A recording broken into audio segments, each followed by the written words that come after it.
اس معاشرے میں اس وقت ایک بہت بڑی مصیبت یہ ہے اور ذہنوں کی بہت بڑی کمزوری یہ ہے کہ لوگ گناہ کو گناہ نہیں سمجھتے۔ لوگوں نے چغلی کرنے کا نام گپ شپ رکھ لیا، جھوٹ بولنے کا نام بہانہ رکھ لیا۔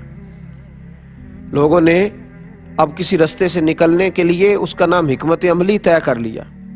اب ہم نے گناہوں کے نام بدل لیے، یہ احساس ہی نہیں رہا کہ میں گناہ کر رہا ہوں۔ گالی دینے والا جانتا ہی نہیں کہ کتنا بڑا گناہ ہے، غیبت کرنے والا یہ جانتا ہی نہیں کہ کس قدر سخت گناہ ہے۔ مردہ بھائی کا گوشت کھانا، مردہ اور بھائی اور گوشت کھا جانا، اس کا اتنا بڑا جرم غیبت کو قرار دیا گیا، لوگ اس کو گناہ ہی نہیں جانتے۔ نبی پاک علیہ السلام نے احساس پیدا کیا۔ ہمارے بزرگ مثال دیا کرتے ہیں، وہ فرماتے ہیں کہ یہ احساس ہوتا ہے، آپ بڑا اچھا گوشت کھا رہے تھے، اچھا بھنا ہوا تھا، اور آپ نے جب پہلا لقمہ لگایا تو آپ کو اس کو لذت بھی آئی کہ گوشت بڑا اچھا خوبصورت ہے، اچھا تیار کیا گیا، لیکن کسی نے کان میں بتا دیا کہ صدقے کا ہے، زکوٰۃ کا ہے۔ اب پہلے لقمے میں لذت آئی تھی، لیکن وہ جب سنا نا کہ یہ تو زکوٰۃ کا ہے تو میرا ہے نہیں، یہ تو صدقات کا ہے، واجبات صدقہ تھا، یہ تیرا حق ہی نہیں ہے، تو اب جب آپ اس کو دوبارہ منہ میں رکھتے ہیں تو اس کی لذت بدل جاتی ہے۔ اب آپ کو وہ کیف نصیب نہیں ہو رہا جو پہلے اس کی لذت کا تھا۔ تو یہ کیا ہے؟ یہ آپ کے دل میں احساس پیدا ہو گیا کہ یہ ایک ضمیر نے یہ بات اندر سے آواز دی، یہ تیرے والا نہیں تھا۔ تو یہ کام کیا نبی پاک علیہ السلام، لوگوں کو بتلایا کہ گناہ گناہ ہوتا ہے، غلطی غلطی ہوتی ہے۔ اسی لیے لوگ خود بخود آ جاتے تھے۔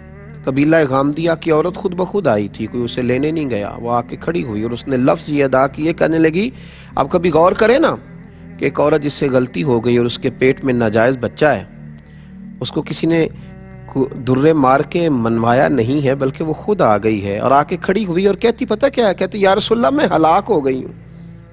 حضور نے پوچھا تجھے کس نے ہلاک کیا؟ تو کہتی کیا؟ حضور میرے گناہ نے مجھے ہلاک کر دی،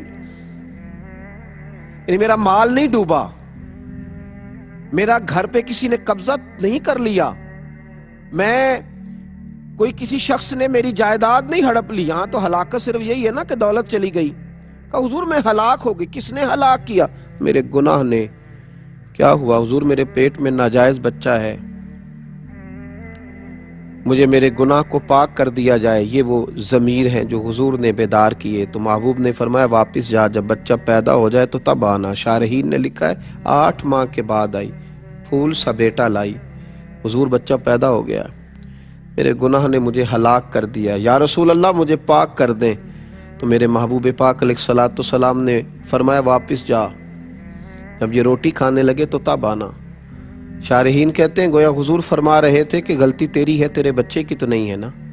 2 سال کے بعد آئی، بچے کے ہاتھ میں روٹی کا لقمہ، اور حضرت انس بن مالک رضی اللہ تعالیٰ عنہ کہتے ہیں تڑپ کے روئی، عرض کرنے لگی حضور میں ساری رات سو نہیں پاتی، یہ میرا گناہ مجھے بیدار رکھتا ہے، یا رسول اللہ مجھے پاک کر دیں، اگر اسی حالت میں چلی گئی تو میں اپنے رب کو کیا منہ دکھاؤں گی، یا رسول اللہ میرے اوپر رحمت کی نظر ہو، میں ہلاک ہو گئی۔ یہ ضمیروں کی بیداری ہے۔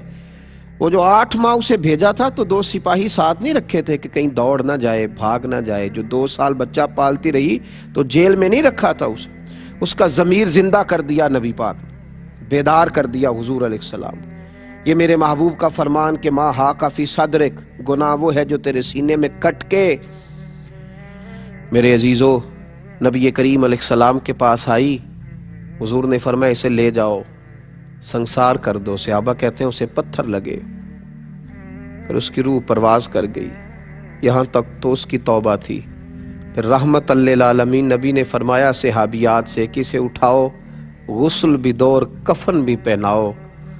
غسل دیا، جب کفن پہنایا تو میرے محبوب پاک علیہ السلام نے، حضرت انس کہتے ہیں حیران تو اس وقت ہوئے جب مصطفیٰ کریم نے فرمایا صفیں بناؤ، میں خود جنازہ پڑھاؤں گا، میں جنازہ پڑھاؤں گا، میں رحمت للعالمین نبی خود نماز جنازہ کی امامت کروں گا۔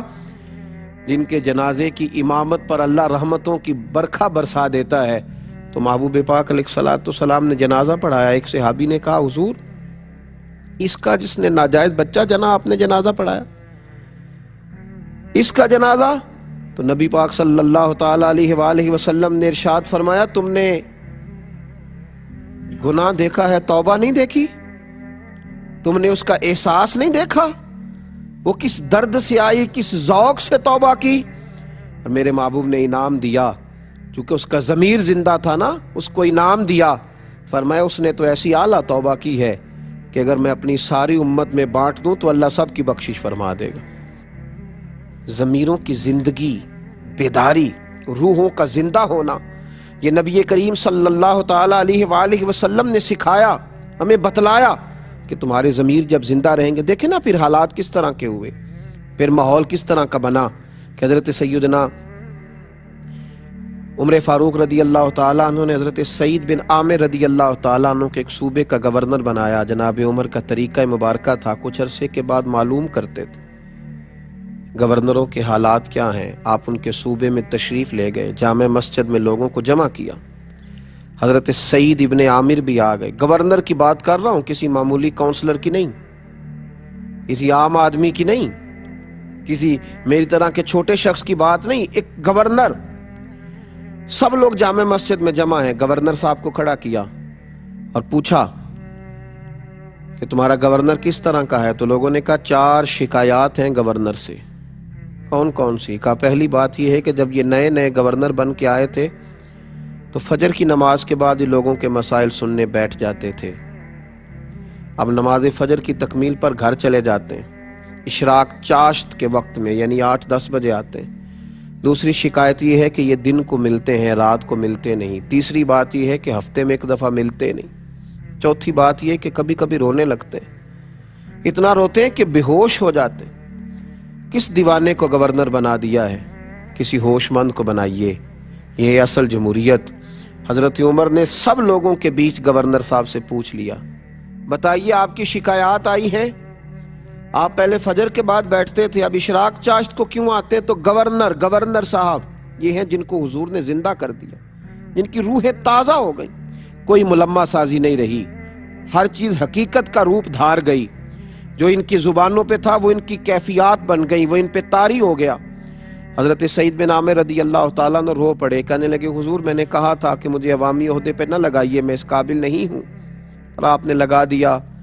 اب آپ نے سوال پوچھا ہے تو سنیے، میں غریب آدمی ہوں، نوکر رکھنے کی طاقت اور استطاعت نہیں رکھتا، فجر کی نماز پڑھ کے نا تو پہلے بیٹھ جایا کرتا تھا، میری بیوی بیمار ہو گئی ہے، 35 سال اس وفادار نے میری خدمت کی، اب ٹانگوں سے معذور ہے، میں نماز فجر کے بعد گھر جاتا ہوں، پہلے گھر میں ناشتہ بناتا ہوں، پھر اپنے گھر میں جھاڑو دیتا ہوں، پھر اس فالج زدہ عورت کے کپڑے بدل کے اس کے منہ میں روٹی کے لقمے ڈالتا ہوں، واپس آتے دیر ہو جاتی ہے۔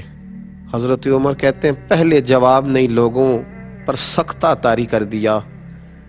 دوسرا سوال یہ ہے کہ دن کو ملتے ہو تو رات کو کیوں نہیں ملتے؟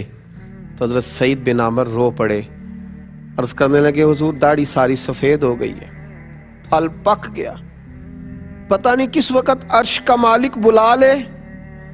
تو حضور دن میں نے مخلوق کے لیے رکھا ہے، رات اپنے رب کے لیے رکھی ہوئی، رات مصلی پہ بیٹھ جاتا ہوں، روتا رہتا ہوں، معافیاں مانگتا رہتا ہوں۔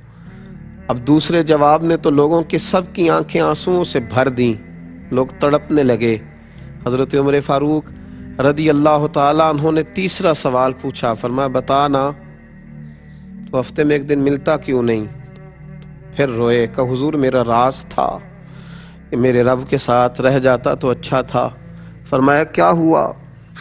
عرض کی حضور میں نے عرض کیا نا غریب ہوں، میرے پاس جوڑا ایک ہی ہے، ہفتے میں نا 1 دن اپنے کپڑے دھو کے خشک ہونے کو ڈال لیتا ہوں، پھر بیوی کے کپڑے پہن کے بیٹھا رہتا ہوں، سردی کا موسم ہے تو جوڑا سوٹ خشک ہونے میں شام ہو جاتی ہے، 1 دن نہیں آ پاتا۔ اب تو حضرت عمر بھی رو پڑے، فرمایا چل آخری بات کر، آخری بات بتا، کبھی کبھی تو بیٹھے بیٹھے رونے لگتا ہے اور پھر بے ہوش ہی ہو جاتا ہے۔ یہ لفظ کہے تو حضرت سعید بن عامر پھر رو پڑے اور عرض کرنے لگے حضور 40 سال عمر تھی جب کلمہ پڑھا تھا، اور جب 40 سال کے گناہ یاد آتے ہیں تو پھر مجھ سے صبر نہیں ہوتا، پھر میں رو پڑتا ہوں۔